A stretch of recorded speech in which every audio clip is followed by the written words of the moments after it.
And new this morning, the 50th anniversary of the devastating sinking of the SS Edmund Fitzgerald is on Monday. But people are already honoring the historic event ahead of the anniversary. And Northern News Now's Hannah Morgan joins us live in studio to tell us ways people are remembering the Edmund Fitzgerald. Good morning, Hannah. Yeah, good morning, guys. So Monday is a big day here on Lake Superior with the 50th anniversary coming up. And I spoke to an author and documentary producer who has spent years researching the Edmund Fitzgerald to see why this milestone is so important. His name is Ric Mixter, and since he grew up in Michigan, he remembers that storm that happened on that dreary day back in 1975. He says their house was about 100 miles from where the Fitzgerald went down.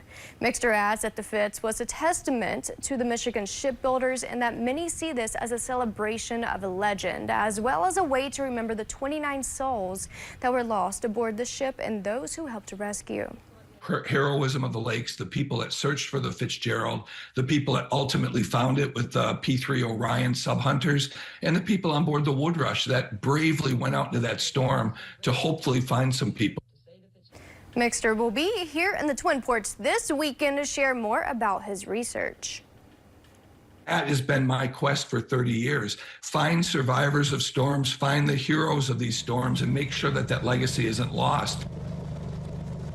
And tomorrow, he will be speaking at the annual Gales of November program over at the deck, as well as an event honoring the Fitzgerald over at the University of Wisconsin Superior. Reporting live in studio, I'm Hannah Morgan, Northern News Now.